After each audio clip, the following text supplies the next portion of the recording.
छोटा से गांव में कैलाश नाम का एक गरीब आदमी अपनी पत्नी गौरी और बेटे अर्जुन के साथ रहता था। कैलाश के पास एक छोटा सा ठेला था जिस पर वह बिरयानी बेचकर अपना गुजारा करता था। उसकी पत्नी अक्सर बीमार रहती थी, जिसकी वजह से कैलाश जो पैसे कमाता बेगौरी की दवाई में ही खर्च हो जाया करते थे। इस कारण घर की स्थिति काफी खराब थी। एक दिन कैलाश गांव के चौराहे पर बिरयानी बेच रहा था। कैलाश का दोस्त मोहन भी उसके पास खड़ा था। और सुना कैलाश, क्या हाल है? कुछ खास नहीं, बस जैसे तैसे करके घर का गुजारा कर रहा हूँ। वे दोनों बातें करने लगते हैं। तभी कैलाश का बेटा अर्जुन नंगे पैर दौड़ता हुआ अपने पिता कैलाश के पास आता है। पिताजी, जल्दी चलिए, अचानक माँ की तबीयत बहुत खराब हो गई है। अरे, ये क्या कह रहा है बेटा? सुबह तो वह बिल्कुल ठीक थी। चल, जल्दी चलते हैं। मोहन, जरा ठेले का ध्यान रखना, मैं जाकर देखता हूँ कि गौरी को क्या हुआ है। ठीक है कैलाश। कैलाश घबराकर घर की ओर दौड़ता है। घर के अंदर पहुंचते ही वह देखता है कि उसकी पत्नी गौरी चारपाई पर बेजान पड़ी होती है। उसके माथे पर गीली पट्टी रखी हुई थी। कैलाश, अर्जुन का ध्यान रखना, मेरी जिंदगी का अब कोई भरोसा नहीं है। नहीं गौरी, ऐसा मत कह, तू जल्द ठीक हो जाएगी। मैं वैद्य को बुलाता हूँ। कैलाश दौड़ते हुए गांव के वैद्य के पास जाता है। वैद्य जी कैलाश के साथ लौटते हैं। कैलाश, इसकी हालत बहुत नाजुक है। इसे तुरंत दवाई की जरूरत है, लेकिन ये दवाई सिर्फ शहर में मिलेंगी। शहर? लेकिन वहां जाने में 4 घंटे लगेंगे और मेरे पास तो पैसे भी नहीं हैं। कैलाश, कुछ भी कर, पर देर मत कर। तुझे अपनी पत्नी की जान बचानी है। कैलाश एक पल भी देरी किए बिना दौड़ता है और अपनी पुरानी बैलगाड़ी में गौरी को लेकर शहर की ओर चल पड़ता है। अर्जुन भी अपने पिता के साथ बैठ जाता है। गांव की कच्ची सड़क, रास्ते में जंगल और ऊबड़ खाबड़ रास्ता था। बैलगाड़ी धीरे धीरे चल रही थी। गौरी की सांसें धीमी होती जा रही थी। अर्जुन घबराकर अपनी माँ का हाथ पकड़ लेता है। माँ, तुम ठीक हो जाओगी ना? बेटा, तू बहुत बहादुर है। तेरी किस्मत तुझे हमेशा आगे बढ़ाएगी। बस हार मत मानना। अर्जुन रोने लगता है।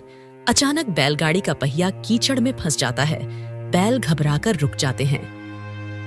कैलाश नीचे उतरकर पहिया निकालने की कोशिश करता है। हे भगवान, अब क्या करूं? इतने में रास्ते से एक कार गुजरती है जिसमें एक अमीर सेठ बैठा होता है। अर्जुन दौड़कर कार के पास जाता है और हाथ जोड़कर विनती करता है। सेठ जी, कृपया मेरी माँ को शहर तक पहुँचा दीजिए। उसकी जान खतरे में है। हाँ, लेकिन मुझे देर हो रही है। देखो, मुझे बहुत काम है, इसलिए मैं तुम्हारी मदद नहीं कर सकता। सेठ जी, दया कीजिए, मेरी पत्नी मर जाएगी। मेरी बला से मुझे अपने काम से मतलब है। रास्ते से हटो। सेठ कार लेकर आगे बढ़ जाता है। कैलाश मायूस होकर बैलगाड़ी को धकेलने की कोशिश करता है। अर्जुन अपने छोटे छोटे हाथों से गाड़ी को धक्का देने में मदद करता है। दोनों कोशिश करके बैलगाड़ी को कीच से बाहर निकाल लेते हैं। फिर वे जल्दी से अस्पताल की ओर बढ़ते हैं। शाम का समय। कैलाश किसी तरह गौरी को अस्पताल पहुंचाता है। इसके बाद डॉक्टर जल्दी जल्दी उसका इलाज शुरू करता है। सुनो, इनकी हालत बहुत गंभीर है, पर हम पूरी कोशिश करेंगे इन्हें बचाने की। आप यहीं बैठ जाइए। कैलाश और अर्जुन डॉक्टर की बात सुनकर हताश हो जाते हैं। डॉक्टर अंदर चले जाते हैं।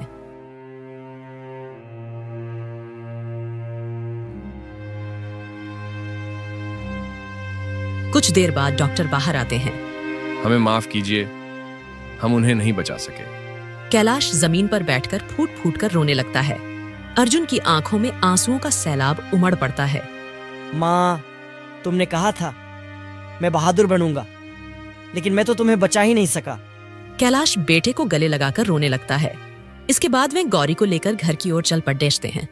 जब वे गांव पहुंचते हैं, तभी गांव वाले गौरी की ये दुखद खबर सुनकर वहां इकट्ठे हो जाते हैं। माँ, मैं बड़ा होकर गरीबों के लिए कुछ करूंगा। जो लोग अमीर होकर गरीबों को ठुकरा देते हैं, मैं उनके लिए इंसाफ करूंगा। गांव के बड़े बुजुर्ग अर्जुन की बात सुनकर उसे गले लगाते हैं। अर्जुन की आंखों में मां की यादें और संघर्ष का संकल्प साफ दिखाई देता है। कुछ सालों बाद गौरी की मृत्यु के बाद कैलाश टूट चुका था। उसने ठेला अपने दोस्त मोहन को बेच दिया था, लेकिन अब खेतों में मेहनत करते करते उसकी कमर झुक गई थी। कर्ज का बोझ बढ़ता जा रहा था। अर्जुन अब 18 साल का हो चुका था। वह भी पिता के साथ खेतों में काम करने लगा था। बारिश हो रही थी, लेकिन दोनों कीचड़ में भी काम कर रहे थे। कैलाश हल चला रहा था। अर्जुन भी उसके साथ खेत में लगा हुआ था। बेटा, थोड़ा आराम कर ले, तुझे ठंड लग जाएगी। नहीं पिताजी, मुझे काम पूरा करना है। आपने कहा था कि मेहनत कभी बेकार नहीं जाती। कैलाश बेटे को गर्व से देखता है। अर्जुन का हौसला देखकर उसकी आंखें नम हो जाती हैं। तभी बारिश रुक जाती है। इतने में गांव का साहूकार रघु सेठ खेत पर आ जाता है। उसके साथ उसके गुंडे भी थे। ओए कैलाश, कर्ज की किस्त का क्या हुआ? अभी तक पैसे नहीं दिए? सेठ जी, बस 1 महीने का और समय दे दीजिए। फसल कटने पर सब चुका दूंगा। बस बहुत हो गया तेरा नाटक। अब मैं तेरी जमीन अपने नाम लिखवाऊंगा। सेठ गुंडों को इशारा करता है। गुंडे कैलाश को जमीन पर धक्का दे देते हैं। अर्जुन यह सब देखकर गुस्से से तिलमिला उठता है। वह सेठ के सामने खड़ा हो जाता है। सेठ, तुम मेरे पिता को हाथ मत लगाना। अबे छोटू, तू मुझे धमकी देगा? चल भाग यहाँ से। सेठ अर्जुन को धक्का देता है। अर्जुन गिर जाता है, लेकिन तुरंत उठकर फिर से सेठ के सामने आ खड़ा होता है। उसकी आंखों में आंसू और गुस्सा दोनों होते हैं। मैं तुम्हें अपनी जमीन नहीं लेने दूंगा। तभी गांव का मुखिया वहां से गुजर रहा होता है। वह ये सब देखकर वहां पहुंचता है। रघु, ये तुम क्या कर रहे हो? मुखिया जी, मैं तो इनसे अपना कर्ज लेने के लिए आया हूँ। यह कौन सा तरीका है तुम्हारा कर्ज लेने का? इस प्रकार लोगों को मारकर कर्ज लिया जाता है।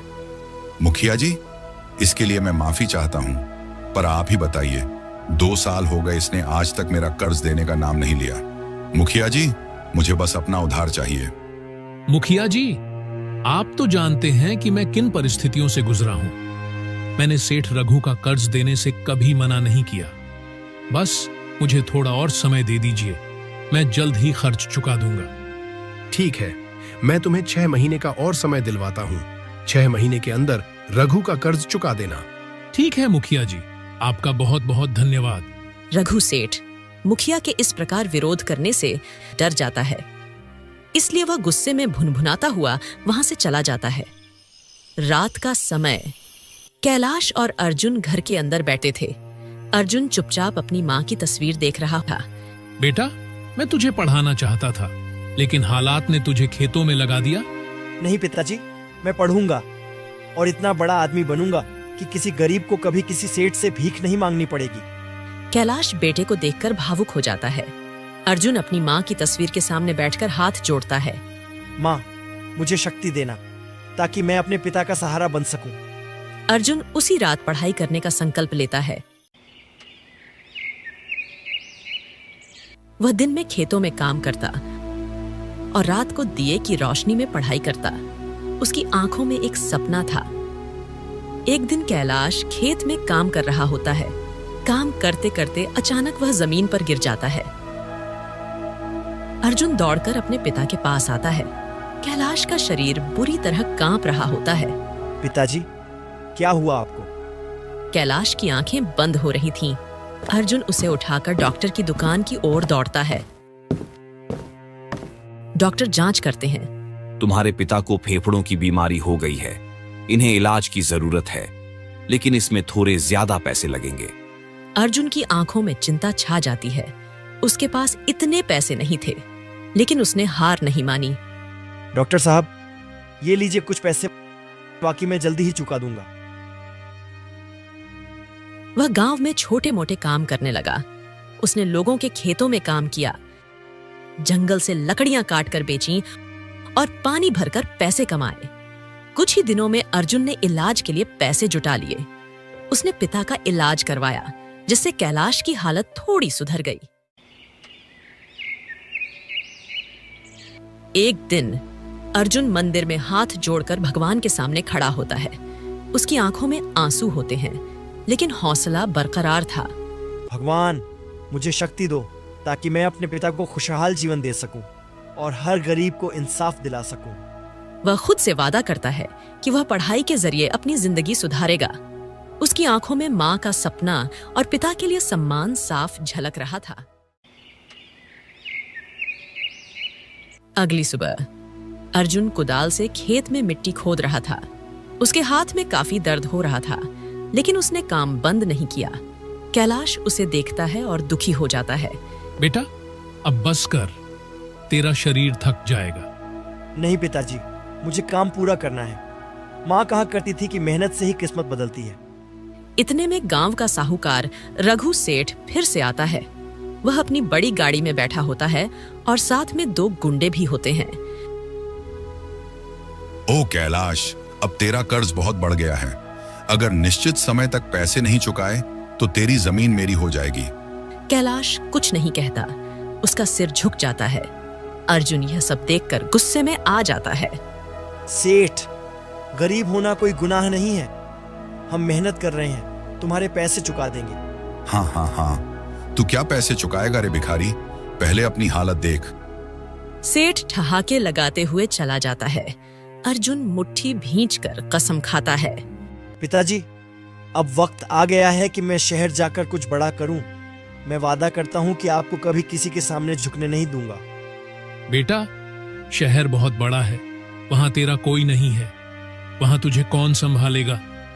पिताजी, आपने मुझे सिखाया है कि मेहनत करने वाले कभी हारते नहीं। मैं अपना रास्ता खुद बनाऊंगा। अर्जुन उनके पैर छूकर आशीर्वाद लेता है। फिर वह एक छोटी सी पोटली लेकर बस स्टॉप पर पहुंचता है। इसके बाद में बैठ जाता है। बस धीरे धीरे गांव से दूर चली जाती है। कैलाश दूर तक बस को जाते हुए देखता रहता है। उसकी आंखों में गर्व और चिंता दोनों थे। अर्जुन बस से उतरता है। शहर में पहुंचकर उसे बहुत अजीब महसूस हो रहा था। उसे गांव की सादगी याद आती है, लेकिन वह अपने कदम आगे बढ़ाता है। अर्जुन एक कारखाने के बाहर जाकर खड़ा हो जाता है। उसके पेट में भूख लगी थी, लेकिन जेब में पैसे नहीं थे। वह कारखाने के मालिक से काम मांगता है। मालिक जी, मुझे काम चाहिए। मैं कुछ भी कर लूंगा, बस रहने और खाने की जगह मिल जाए। सुनो, यहाँ कई लोग काम मांगने आते हैं पर 2 दिन में भाग जाते हैं। तुझ पर भरोसा कैसे करूं? मालिक जी, मुझे एक मौका दीजिए। मैं मेहनत से काम करूंगा। मालिक अर्जुन को काम दे देता है। अर्जुन बिना किसी शिकायत के मेहनत से काम करता है। वह भारी बक्से ढोने लगता है। अगली सुबह कारखाने का मैनेजर अर्जुन को काम करते हुए देखता है। वह उसके ऊपर बिना किसी गलती के गुस्सा निकालने लगता है। ओए लड़के, इतनी धीरे धीरे काम कर रहा है, जरा जल्दी कर। काम चोरों की यहाँ कोई जरूरत नहीं है। अर्जुन बिना कुछ कहे तेजी से सामान ढोने लगता है। वह थका हुआ था, लेकिन उसने हार नहीं मानी। अर्जुन दिन में काम करता और रात में किताबें पढ़ता। उसकी आंखों में पढ़ाई का जुनून सवार था। रात का समय अर्जुन एक छोटी सी झुग्गी में रहता था। वहां सिर्फ एक पुरानी चारपाई और एक दिया था। वह दिए की मध्यम रोशनी में देर रात तक पढ़ाई करता। उसकी आंखों में नींद होती, लेकिन उसका सपना उसे सोने नहीं देता। मुझे मेहनत करनी ही होगी। पिताजी का सपना पूरा करना है। भगवान, मुझे हिम्मत देना ताकि मैं अपने पिता का सपना पूरा कर सकूं। अर्जुन के कपड़े पुराने हो गए थे, लेकिन उसकी हिम्मत नई थी। धीरे धीरे वह प्रतियोगी परीक्षाओं की तैयारी करने लगा। कई सालों की मेहनत के बाद अर्जुन एक बड़ी सरकारी नौकरी की परीक्षा देकर मंदिर में भगवान के सामने हाथ जोड़कर प्रार्थना कर रहा होता है। हे भगवान, मुझे हिम्मत देना ताकि मैं अपने पिता का सपना पूरा कर सकूं। कुछ दिन बाद अर्जुन अपनी झोपड़ी के बाहर बैठा हुआ था। उसकी आंखें सूजी हुई थीं, क्योंकि वह रात भर जागकर तैयारी करता था। तभी एक डाकिया उसके पास आता है और उसे एक लिफाफा देता है। वह कांपते हाथों से लिफाफा खोलता है। उसकी आंखें चमक उठती हैं। अर्जुन का उस नौकरी में सिलेक्शन हो गया था। उसकी मेहनत रंग लाई थी। वाह, मैंने कर दिखाया। पिताजी का सपना पूरा हो गया। वह खुशी में फूट फूट कर रोने लगता है। 2 महीने बाद अर्जुन बड़ी गाड़ी में बैठकर गांव लौटता है। वह अब एक सरकारी अधिकारी बन चुका था। गांव वाले उसे देखकर हैरान रह जाते हैं। कैलाश, जो अब बूढ़ा हो गया था, बेटे को देखकर अपने आंसू रोक नहीं पाता। बेटा, तू सच में मेरा अर्जुन है। तूने अपना वादा पूरा कर दिया। गांव वाले अर्जुन की सफलता से बहुत खुश थे। रघु सेठ, जो कभी अर्जुन का अपमान करता था, अब उससे हाथ जोड़कर माफी मांगता है। अर्जुन बाबू, मुझे माफ कर दो। मैंने तुम्हारे साथ बहुत बुरा किया। माफ करना तो इंसानियत का धर्म है, लेकिन गरीबों का अपमान मत करना, क्योंकि किस्मत कभी भी पलट सकती है। अर्जुन अब गांव के लिए काम करने लगा था। उसने गांव में एक अस्पताल बनवाया, जिससे लोगों को मुफ्त इलाज मिलने लगा। उसने गांव में स्कूल और पानी की व्यवस्था शुरू करवाई। वह रोज गांव वालों के बीच बैठकर उनकी समस्याएं सुनता था। एक दिन चौपाल पर अर्जुन सभी गांव वालों से बात करता है। दोस्तों, मैंने गरीबी का दर्द सहा है, भूख और अपमान को देखा है, लेकिन मैंने हार नहीं मानी। मेहनत ही इंसान की सबसे बड़ी पूंजी होती है। और पिताजी, आप ही मेरे लिए भगवान हैं। आपकी तपस्या और संघर्ष ने ही मुझे आज इस मुकाम तक पहुंचाया है। मुझे बहुत दुख है कि इस सफलता में मेरी माँ मेरे साथ नहीं है। कैलाश की आंखों में खुशी के आंसू आ जाते हैं। बेटा, मुझे तुझ पर गर्व है। तूने मेरा सपना पूरा किया। अब यह गांव तुझ पर नाज करेगा। इसके बाद अर्जुन शाम में गांव के मंदिर में जाता है। वह भगवान के सामने हाथ जोड़कर खड़ा होता है। उसकी आंखों में कृतज्ञता होती है। हे भगवान, आपने मुझे शक्ति दी, मेरे पिता का सपना पूरा करवाया। मैं सदा आपकी कृपा का आभारी रहूंगा।